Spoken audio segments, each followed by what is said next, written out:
నమస్కారం. ఈరోజు మనం నిర్మల్ పట్టణానికి చెందిన ప్రముఖ పిల్లల వైద్య నిపుణులు డాక్టర్ సి సంతోషరాజ్ సార్ దగ్గరికి వచ్చినాము. ముఖ్యంగా వేసవి సమీపిస్తున్న తరుణంలో ఆయా రకాల వ్యాధులు చిన్నారులు ప్రబలి వారు అతలాకుతలమయ్యే పరిస్థితులు ఉన్నాయి.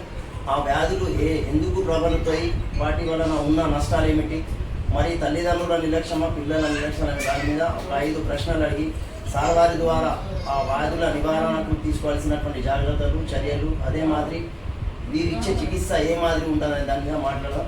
సార్ నమస్కారం, స్వాగతము. సార్ ఇప్పుడు మనకు వేసవి సమీపిస్తున్నది, దాదాపు వచ్చేసింది. ఇప్పటికే మండు టెండర్లు ఉంటున్నాయి.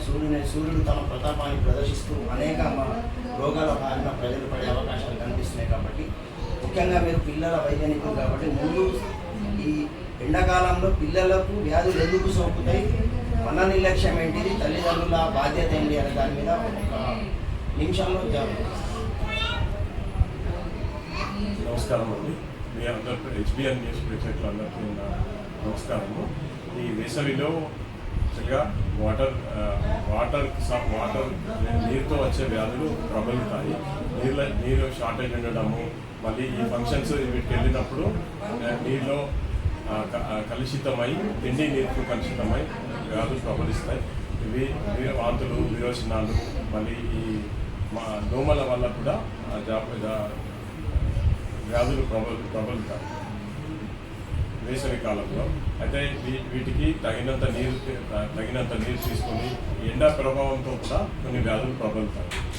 ఎండలో తిరిగితే తీవ్రమైన జ్వరము, వాంతులు వచ్చే అవకాశం ఉంటుంది.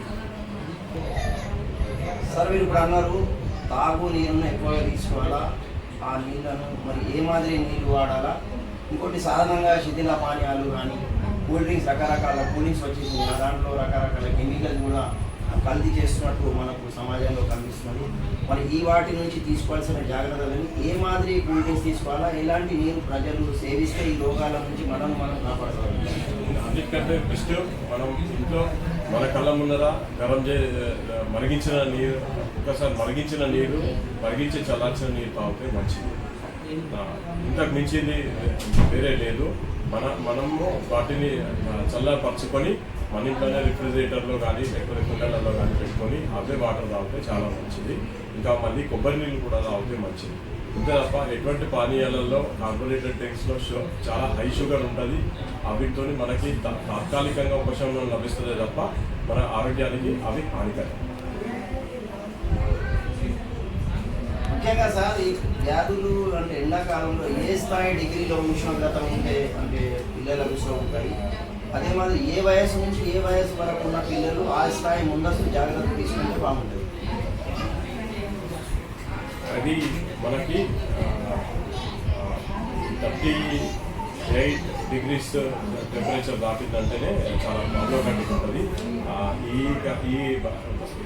ఇంత టెంపరేచర్తోని ఎండతోని అంటే వేడితో వచ్చే ప్రభావం చాలా ఎక్కువ ఉంటుంది.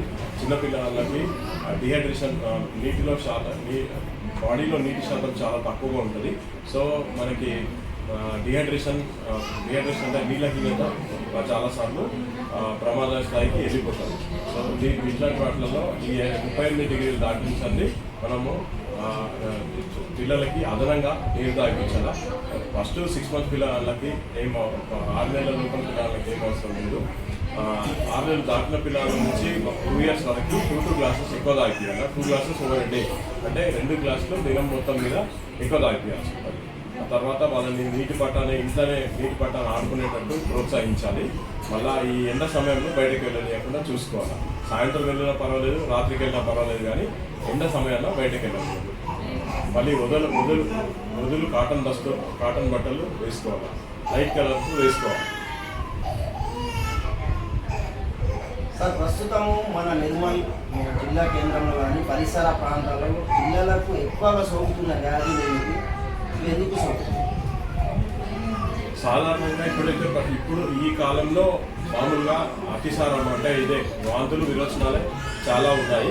ఆ తర్వాత ఈ వైరల్ జ్వరాలు వస్తున్నాయి. వైరల్ జ్వరాలు కొంచెం ప్రబలుతున్నాయి. ఇవి రెండే ఉన్నాయి. ఇంకా వేరే బాగా సిగ్నిఫికెంట్ పెద్ద బీమార్లు ఏంటంటే కనబడట్లేదు. వాంతులు, విరోచనాలను ఈజీగా నివారించవచ్చు. యాక్చువల్గా ఈ వాంతులు, విరోచనాలు మనకి నీటి తిండి కలుషితంతో వస్తున్నాయి. ఈ సమ్మర్లో యూజువల్గా ఫంక్షన్స్ ఎక్కువ ఉంటాయి కాబట్టి ఈ క్రౌడింగ్ మళ్ళీ దీంతో కొంచెం ఈ రెస్పిరేటరీ ట్రాక్ట్ ఇన్ఫెక్షన్స్ అంటే దగ్గు సర్దులు కూడా ప్రాబ్లం అవుతుంది. ఇంకోటి సార్, మన జిల్లాలో మారుమూల గ్రామాలు, గిరిజన గ్రామాలు చాలా మంది ఇప్పటికీ దాదాపు మన గ్రామాలలో ఎడ్యుకేటెడ్ కాలే ఈ విషయాల మీద. మరి వారికి మీరు ఇచ్చే హితబోధ ఏమిటి? మళ్ళీ ఇప్పుడు ఉన్నటువంటి ప్రభుత్వాలు కానీ పాలకులు కానీ ఈ ముందస్తు వేసవికి సంబంధించిన వ్యాధులు ప్రబలకుండా తీసుకోవాల్సినటువంటి జాగ్రత్తలు అనేది మీరు వారికి ఇచ్చే సలహా ఏమిటి? అంటే ఇండివిజువల్ వైజ్ అంటే వ్యక్తిగతంగా క్లీన్ వాటర్ అంటే పరిశుద్ధమైన నీరు తాగడం చాలా ముఖ్యము. అండ్ వ్యక్తిగత జాగ్రత్తలలో వస్తే పరిశుభ్రమైన నీరు ఇంట్లో కాచి మరిగించిన చల్లార్చిన నీరే తాగాలి. అది ఫస్ట్. సెకండ్, బయట ఫుడ్స్ అవాయిడ్ చేయాలా, బయట ఫుడ్స్ అవాయిడ్ చేయాలా.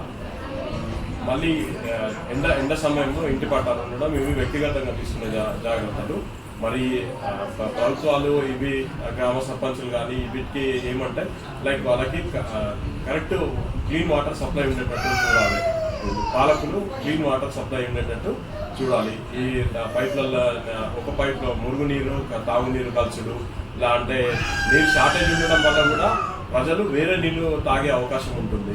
ప్రజలు అంటే ఇప్పుడు నీళ్ళు మనకు నల్ల రాకపోతే మనం వేరే సోర్స్కి వెళ్ళి వాటర్ తాగడం వల్ల కూడా చాలాసార్లు ఈ వ్యాధులు ప్రబలే అవకాశం ఉంటుంది. అయితే పాలకుల వయసు వాళ్ళు నీటిని పరిశుద్ధమైన నీటిని అందిస్తే అది చాలా అంటే ప్రజా ఆరోగ్యానికి చాలా దోహదపడుతుంది. మనకు డాక్టర్ సంతోష్ రావు గారు పలు సూచనలు చేయడంతో పాటు తల్లిదండ్రులకు పోషకులకు హితబోధాలు కూడా చేయడం జరిగింది. ముఖ్యంగా శుద్ధమైన నీరు తాగుతూనే మనం ఆ రోగాల బారిన పడకుండా మనం జాగ్రత్త పరచుకోవచ్చు. అదే మాదిరి బాలకులు కూడా ఈ విషయంలో తగు జాగ్రత్త తీసుకునే ఒక ప్రణాళికతో ప్రజలకు ఆరోగ్యవంతమైన జీవితాన్ని కల్పించేందుకు కష్టపడితే బాగుంటుంది సార్ సూచించడం జరిగింది. సార్ థ్యాంక్ యూ సార్, మీ విలువైన సమయాన్ని HB6 న్యూస్కి ఇచ్చిందని థ్యాంక్ యూ.